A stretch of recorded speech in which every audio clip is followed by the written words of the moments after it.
Welcome to this lesson. Andre and our staff have combed through our best lectures, speeches, and presentations to bring you today's principle. As you watch these lessons, keep in mind how you might best apply the morals, wisdom, and principles in your ordinary daily activities.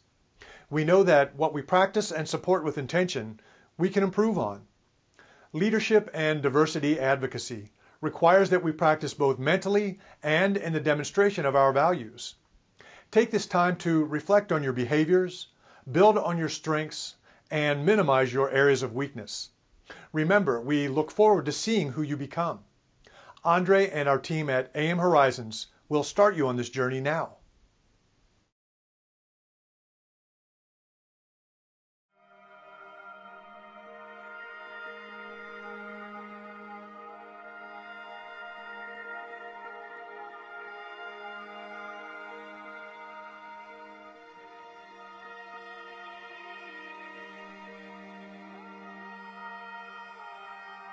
There is dignity and honor in being human. Oftentimes when we talk about diversity, we often talk about it in very esoteric ways. We talk about it in very emotional ways. But typically we never talk about what is the core and the root of what we currently call diversity. So what is dignity? Dignity implies that there is a self-pride as well as a pride that is exuded and offered to other people. So as a part of diversity, there is dignity. There is also honor. Oftentimes, people confuse honor with respect. But honor is respecting at a very high level. Dignity, honor, and respect. There is dignity and honor in being human. What does it mean to be? None of us have done anything to be here on this planet. So we're not more worthy or less worthy than anyone else. We're just here to learn about how to be humans. And lastly, there is dignity and honor in being human. What does it mean to be human? Well, if we look up in the dictionary, we find something very interesting, that there are two definitions for the word human. One being the noun, having thumbs, having a big brain, and walking on two legs, human. But there's also the adjective of being human that describes how we should exist, the things we should do, the ways in which we should interact with each other. There is dignity and honor in being human.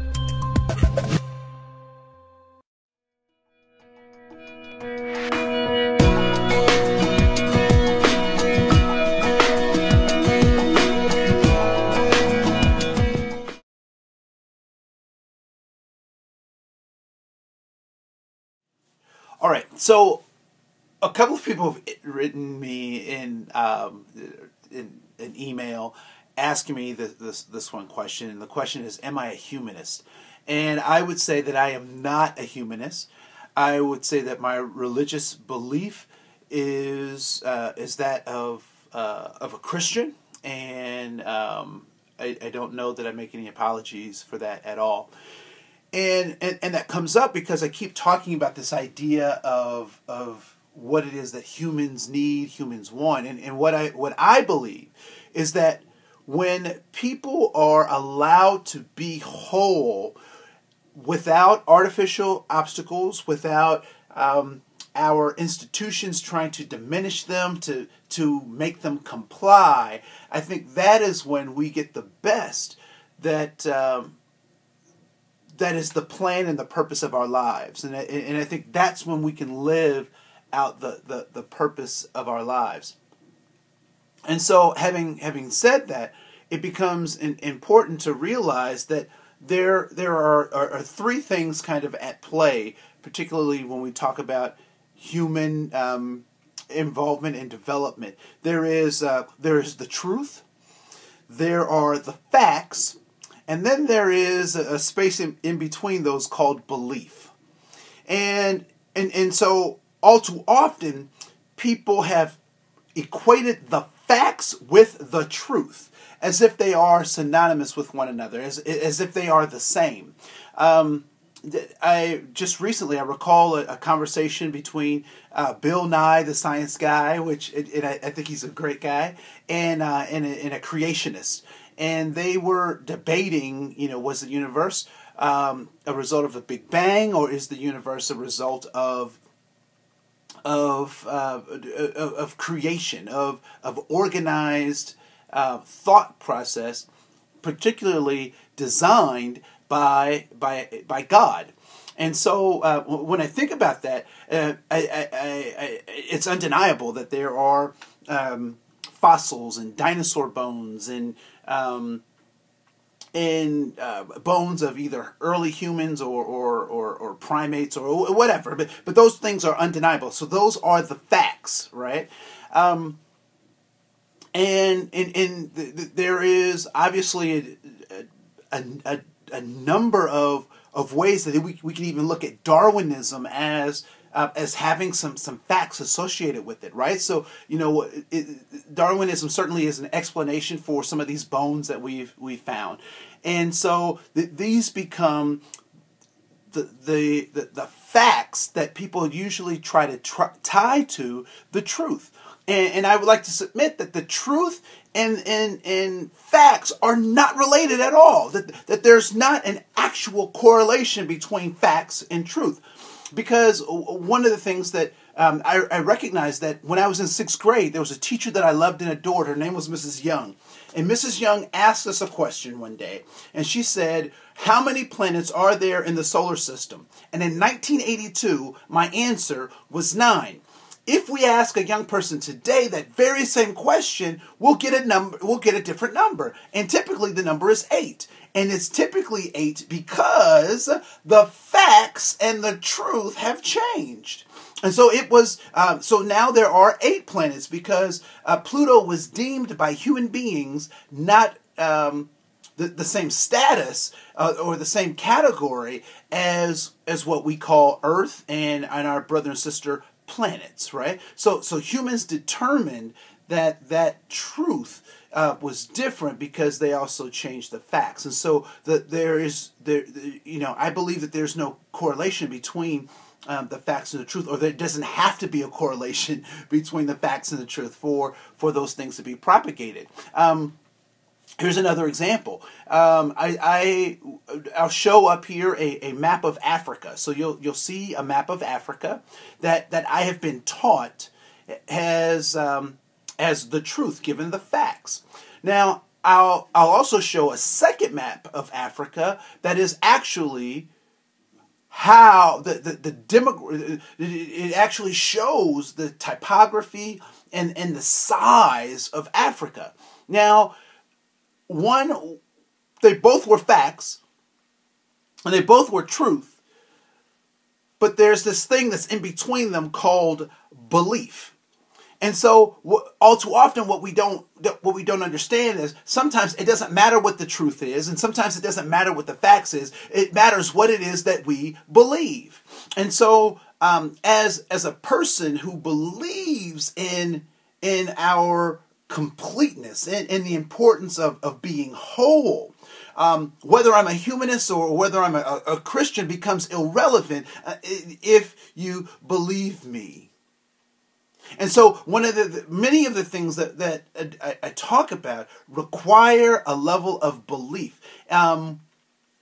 We talk about the number of folks in prison versus the number of folks in college, and we talk about African Americans being students being tested at the 3rd grade to determine the demographics that should be considered when building prisons. When we talk about public law enforcement agencies saying things like we need to fill the beds in our jails and prisons because if we don't, we won't have jobs. Those things may be facts, they may be the truth, but ultimately, what is it that you believe? Because it is our beliefs that actually motivate us to change and to do things, to drive, to augment our behavior and become conscious of what it is that we want to do with our lives. And so facts are important. The truth is important. But what is most important is what is it that you believe? And primarily, what is it that you believe about yourself? And what do you believe about other people? Because that is what drives our behavior. That's what will fuel our lives, is based on our belief. And I question, I challenge you to think about what is it that you believe and why.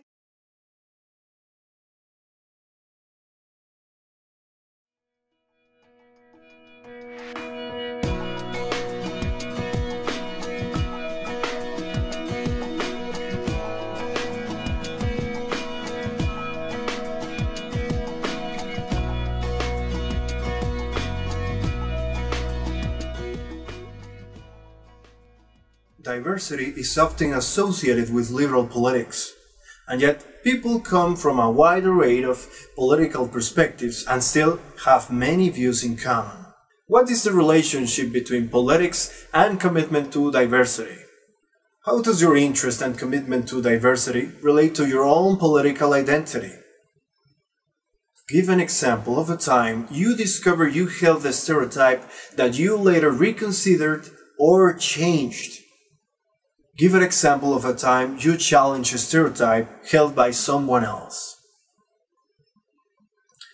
Give an example of a time you felt the effects of being stereotyped. What is the role of humor in the learning process? How does it help on discussions of diversity? How and why does it sometimes create problems? What happens when people with clear differences do get to know each other? What role do friendship and loyalty play as people learn about differences and diversity? What dimensions of your background affect who you are and what you think and what you know and what you want to learn? How is your background related to what you notice about others and what is important to you?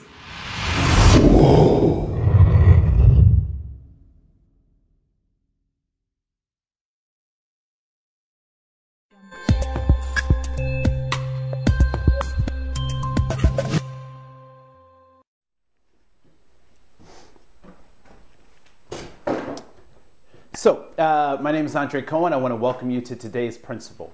So, today I want to talk a little bit about this concept of race. It's very clear that these racial distinctions are not based in biology at all. And there are lots of folks out there who want to believe that race is a biological factor in determining humans' behavior.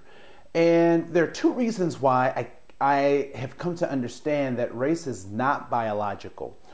One reason is that as you encounter different cultures, you can just start with North America or the Western Hemisphere. Black in Canada is a little bit different, or the racial categories in Canada are different than those in the United States, which are different than those in Mexico, which are different than those in Central America, which are different than those in South America.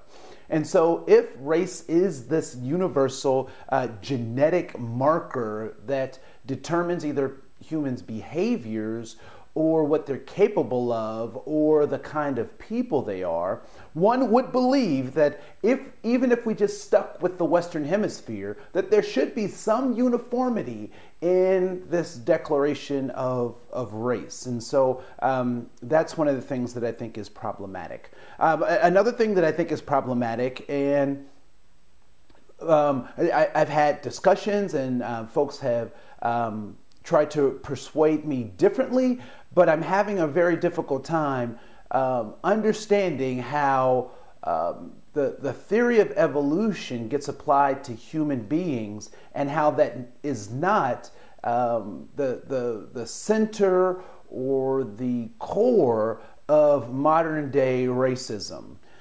It's clear that in the ancient world that people actually saw the differences in physical appearances. So I'm not suggesting that people did not notice that there were physical differences between people, because it's clear that they did see that. We can see different tonalities, we can see different facial features as we look at artifacts from antiquity. So it's very clear that they saw those differences, but I don't believe that they necessarily categorize those particular differences as being a different racial group, or having values associated to what the appearances of those differences might be. So that brings us back to Darwinian theories about evolution. And so there are a couple of pieces that actually are problematic about that for me. One of which is that every time that I see the spectrum of evolution, and you know, part of this is a joke, part of it is a bit sarcasm, part of it is certainly the truth. But I never see people like myself at the finished end of this evolutionary process. I never see brown people at the end of the evolutionary process. Typically, I see brown people, black people, natives, I see them a little towards the middle, if not towards the higher end, but never as the completed and finished product. And so I would offer that that subconsciously, and for some folks very consciously, is problematic. And so I understand that human beings are not necessarily finished products, that there are ways that we're learning to adapt to our environments. There are ways in which we're changing our environments to, in some ways, suit us.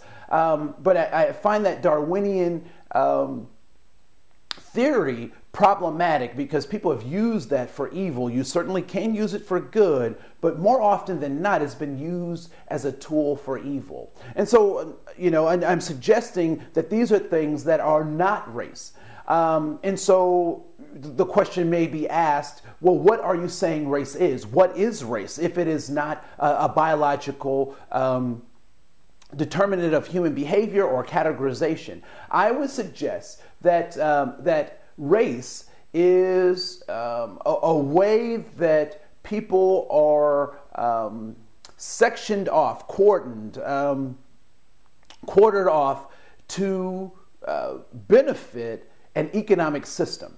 That race's primary objective is to quantify the value of a human life. It is my belief that race is used as a tool to determine who gets resources and who doesn't, and how much of a resource do they have access to? Do they have quality education? Do they have high standards? I think race plays a tremendous part in how that happens. And so I believe that race becomes the basis for an economic system. So some folks will argue with me and say, Andre, you're being very pessimistic. Don't you know everybody has free access to schools, to education, and that education will set you free? And I don't deny that education will set you free, but we're all not getting the same or quality education. So I ask you, on my website, you can go to andrecohen.com. There is, and go in the search window and search city schools, right? So when we talk about, you know, this equal access to opportunity, we talk about education being the key to doing that. One of the things that we have to talk about is property taxes. What does property tax have to do with race? Well, if we have the same opportunities, and if race is not an economic determinant of the garnering of resources or the sharing of resources, then you may find that my logic is extremely flawed. But what I would like for you to do is I want you to think about those poor areas in your city. I want you to think about that. I want you to think about what are the property taxes like in that poor area of your city. And then I want you to think about what are the educational systems like in your city. See, there's a direct relationship between property taxes and the schools that those communities fund. And so as you look at more affluent areas, what you'll find is that they have higher property taxes, which typically means they have better schools. In poorer areas, what you find is that they're struggling with those property taxes. Ergo, they have worse schools.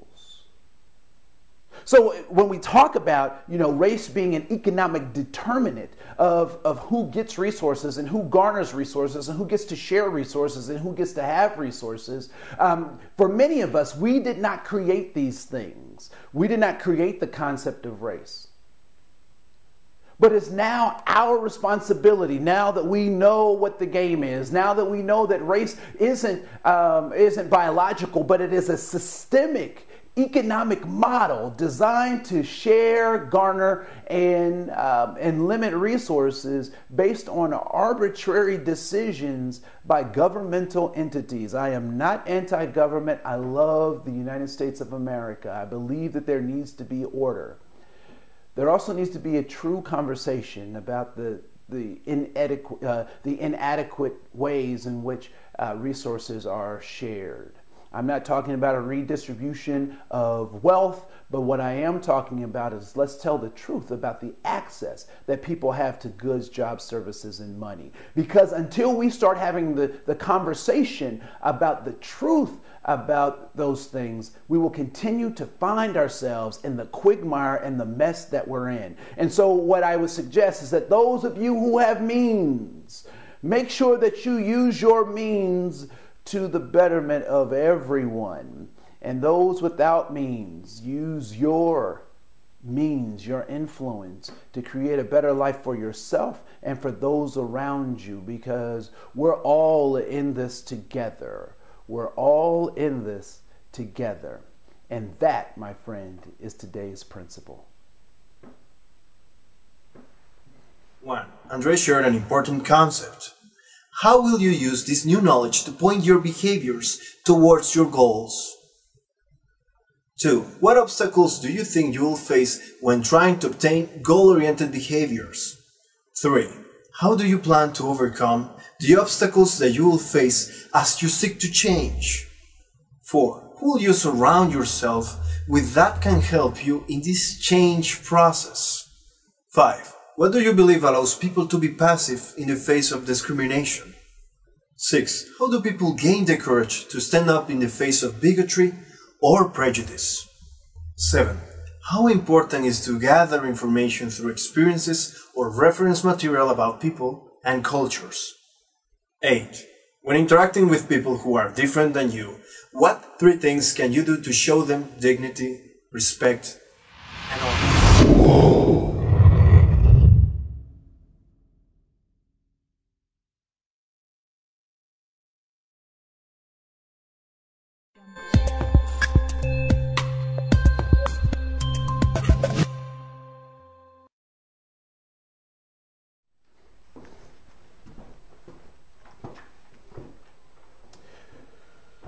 So one of the things that has been very problematic for us, particularly those of us in the United States, is this concept of the rugged individualist.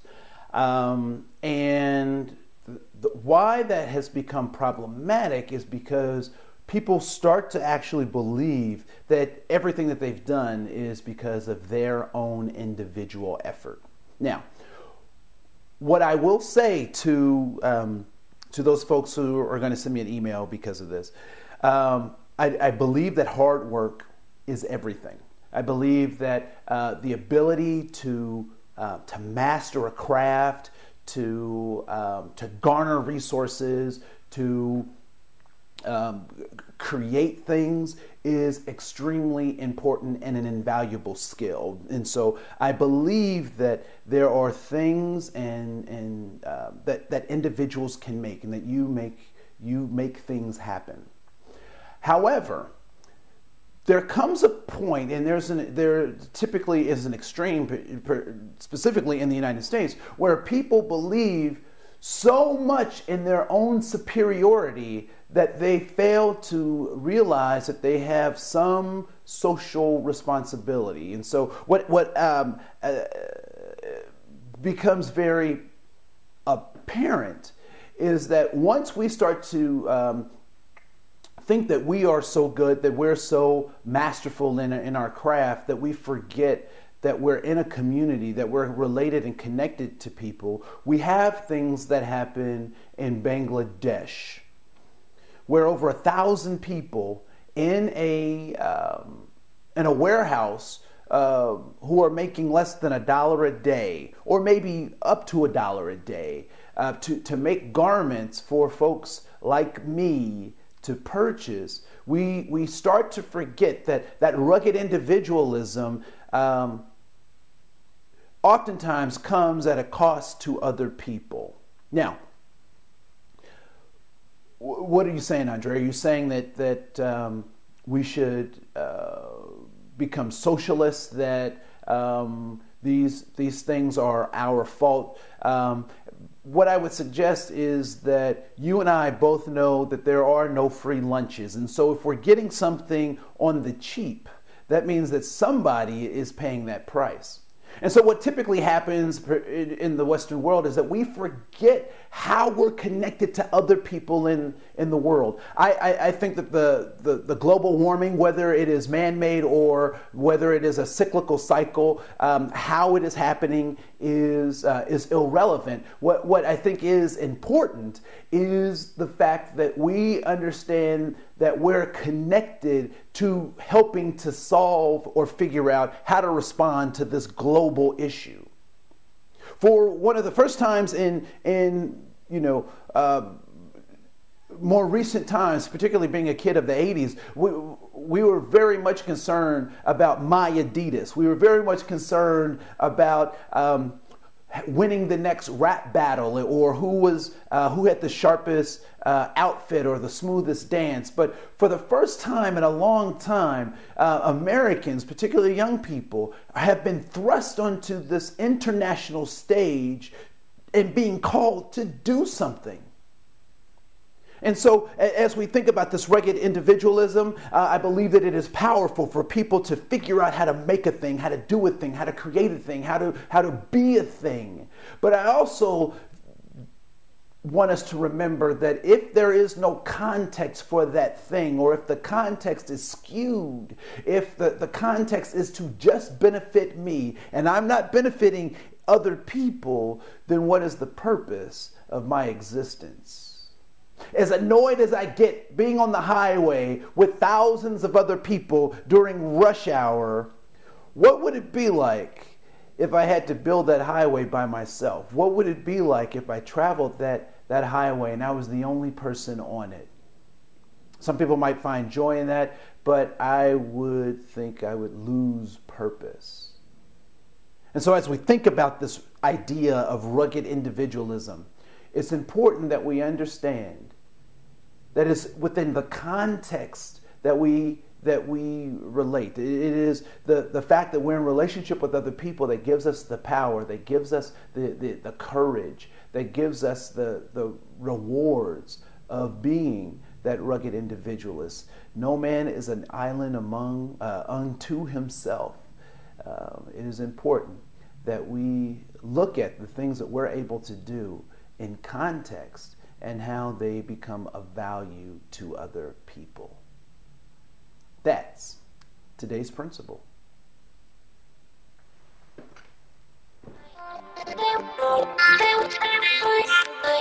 Thinking about the principle. Now that you have viewed today's principle, we would like for you to reflect on those concepts by responding to these questions. Question number 1. What do you believe was the core message in this lesson? Question number 2. What principles were addressed? Question number 3. How might you apply these principles to your life? Question number 4. What might be the impact on others if you use these principles? As you reflect on these questions, write your responses down in your journal. Rewatch these principles and watch your life unfold in amazing ways. At AM Horizons Training Group, we look forward to seeing who you become.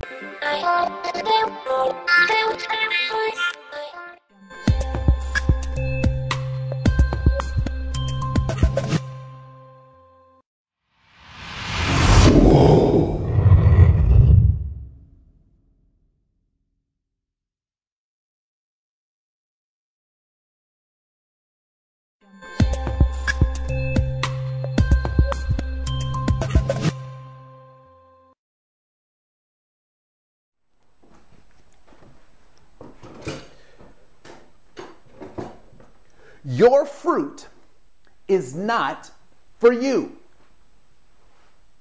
I find it interesting that we have all of these reality shows, which I think are just a farce because there's not very much reality in them. And so when I watch these reality shows, I'm very surprised by the ratings that they get and how addictive they are to folks who don't have a life of their own, but would love to live vicariously through others. And so all too often, so we get these shows like America's Next Top Model or the American Idol. So we get all of these reality shows that help us, or The Bachelor or Bachelorette, right? So those are some of the most watched or interesting shows in terms of these reality shows. And so one of the things that I think is interesting is that what gets touted as important, what shows up as important in those shows is the individual being the most valuable thing, that my individual skill and ability, another song, The Voice, that my skill and ability is to accentuate my greatness. I am so great because I have, or I can do, or I've accomplished, ...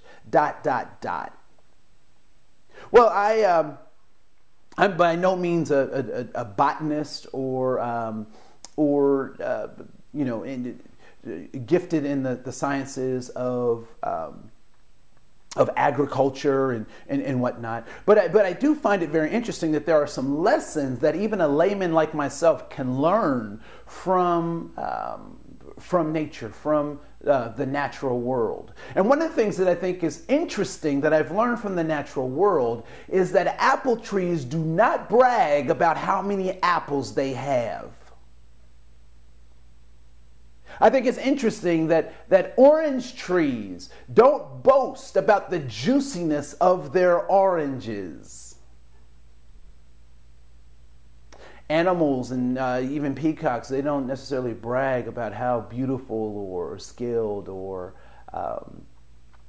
masterful they are at what they do. But humans do. And so I ask myself, so first of all, why do people do those things? And I think that people typically do those things because there is a hole in their soul. And that hole in their soul is an opportunity for the free market economy to come in and sell people the completeness that they think that they don't have. And so there comes, I don't know if you've ever watched commercials, but very rarely do I feel better about myself having watched commercials. Often they're trying to sell me something that will make me complete, that will make me better. Buy this car, buy this house, participate in these activities. Now, I will say that if you have herpes, those commercials, that almost makes me want to get herpes because they're living life, they're having a great time, all because of the pill that is suppressing their herpes outbreak. Yeah. So the hole in the soul. I just want to know, how much can you buy to fill that hole in your soul? How much can you drink? How many friends can you have? How many vacations can you go on that will actually fill that soul? You see, I think about folks like Jimi Hendrix, Janis Joplin, even more recently, Michael Jackson, Kurt Cobain. These are folks who had everything. Elvis. They had success, they had money, they had cars, they had houses, but they also had a hole in their soul. You see, when I think about those folks who yearn for their opportunity at American Idolatry, when I think about those folks who want to be modeled as the next top American, when I think about those folks, I think about those folks who have a hole in their soul. And I think about orange trees. See, I wonder what would happen if orange trees shedded all their oranges, and the juice was squeezed from those oranges and fed back to the tree. What would be the tree's destiny? What would happen to that tree? It is very clear to me that that tree would not last very long if its only nutrient was its own juice. You see, orange juice is not made for trees. It's not made for orange trees. Orange juice, oranges, the fruit of that tree, is designed to benefit others. And here's the ironic thing about it. When those orange seeds from the fruit go through nature's system, it actually expands the nature of that one single tree. That every seed, every piece of fruit is a multiplier of that tree. And when it goes through its natural system, that one tree can become a forest, can become thousands of trees, just because it's giving to others. All too often we spend too much time trying to collect our oranges when we should be giving them out. Our gifts, our talents are not for us. They are for other people. And when we give that stuff away, it comes right back to us because somebody else is giving theirs away, which means that if everybody is in the service of others, no one is in lack. This is Andre Cohen, and that's today's principle.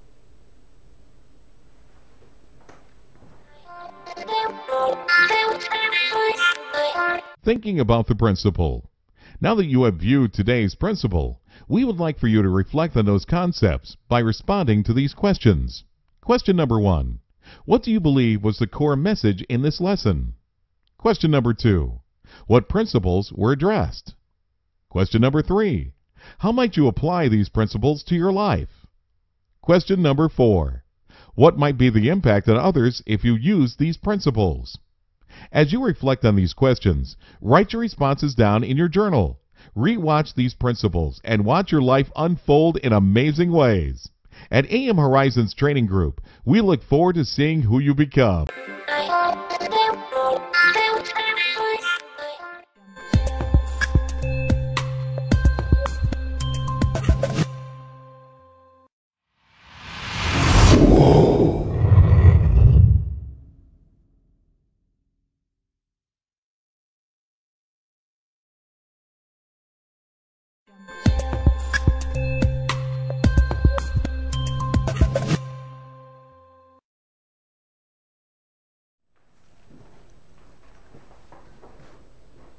So the trick question. So I was teaching a university course.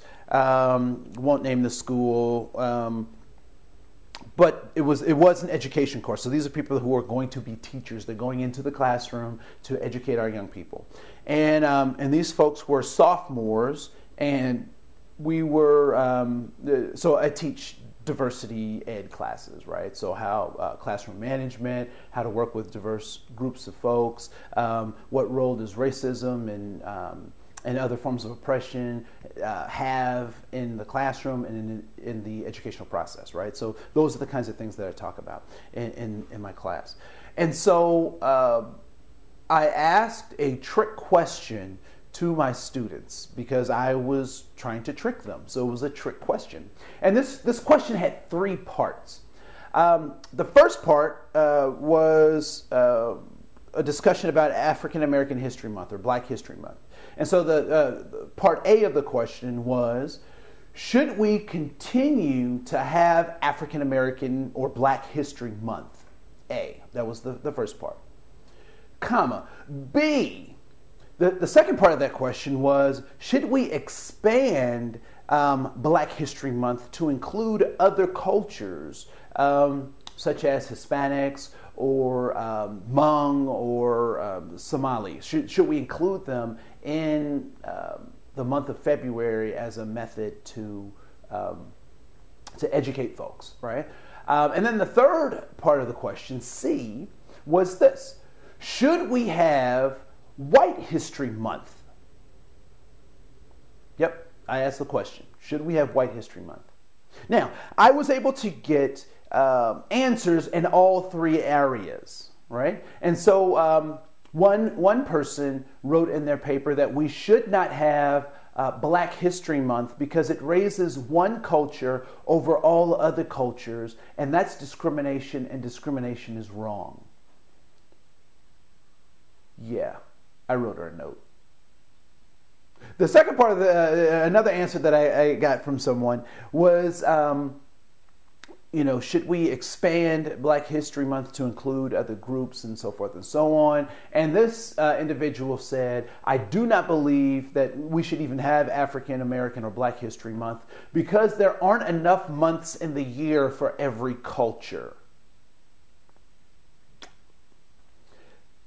It sounds pretty good, but you can probably do more than one in a month if you want, and that stuff is pretty arbitrary, right? So I wrote them a note too. But the third thing, the third category of question, letter C, if you will, that really caught my attention was the question: should we have White History Month? And I got a number of papers back that said we should have White History Month. As a black man, I was pretty confused when I heard that response, that they should have White History Month. Because I'm wondering, when I learned about Christopher Columbus, who was I learning about if it wasn't a white man? If I wasn't learning about Abraham Lincoln or George Washington or the Ford Assembly Lines, and I wasn't learning about Benjamin Franklin, and I wasn't learning about the presidents of the United States prior to President Barack Obama, who was I learning about? Because to someone said once, my black mind. To my mind, I thought that I was learning about white people. And so here was the part that became very critical for me to understand, because I asked the students, I actually had to have a conversation with the students who wrote these things because I was confused. I'm the instructor. I should have some clarity on this, right? But I was absolutely dumbfounded by the fact that they were stating that they need to have white history. What they told me surprised me. What they told me changed the way that I teach and how I approach people. What they told me was simply that they needed White History Month because the people that they're learning about are not people that they identify with.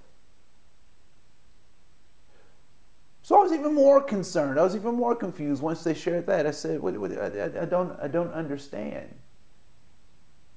And then it hit me that the people who we learn about in school, the folks that we talk about in our textbooks, the folks that are the champions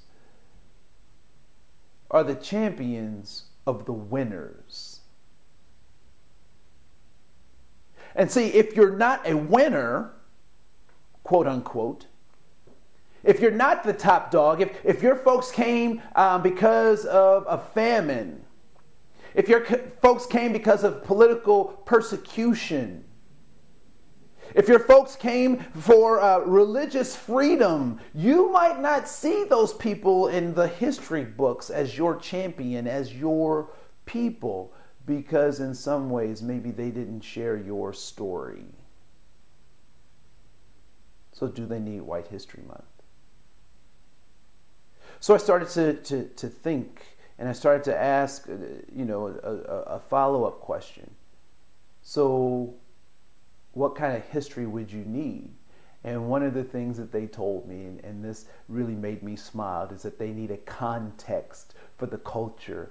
They need a context for the lessons. They need a context, an even context that talks about both sides of these heroes, because some of these heroes were actually villains. And when we get a proper context, when we get that balance of the good things and the bad things, then we get this thing called reality. I'm not into revisionist history. I am into telling the truth.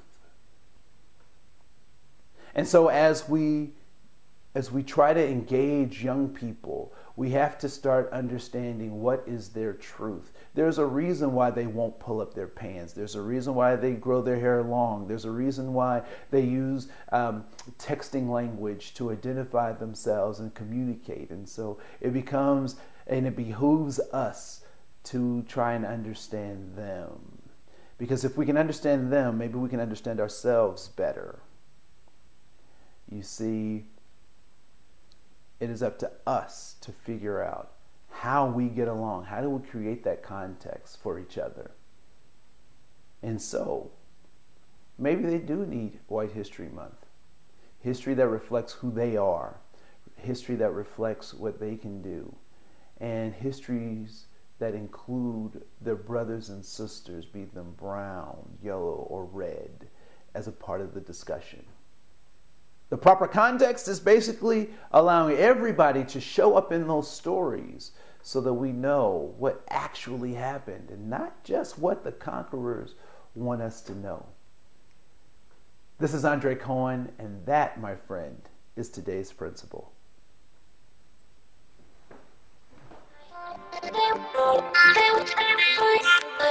Thinking about the principle. Now that you have viewed today's principle, we would like for you to reflect on those concepts by responding to these questions. Question number 1. What do you believe was the core message in this lesson? Question number 2. What principles were addressed? Question number 3.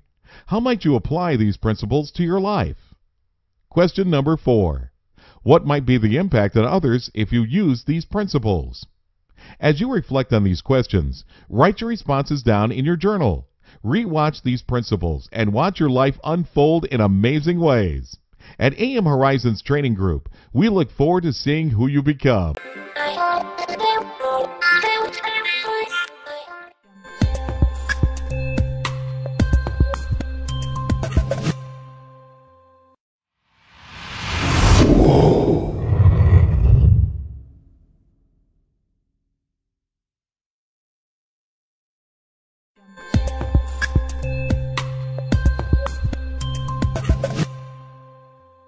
Describe a time when you automatically assumed who they were based on appearance.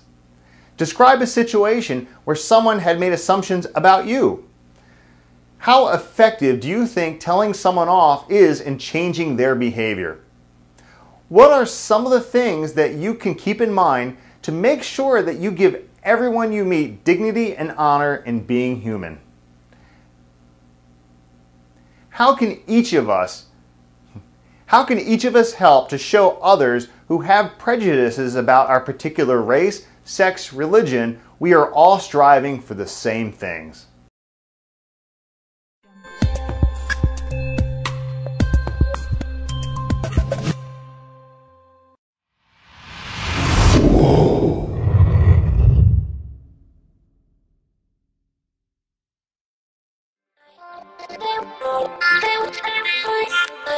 Thinking about the principle. Now that you have viewed today's principle, we would like for you to reflect on those concepts by responding to these questions. Question number 1. What do you believe was the core message in this lesson? Question number 2. What principles were addressed? Question number 3. How might you apply these principles to your life? Question number 4. What might be the impact on others if you use these principles?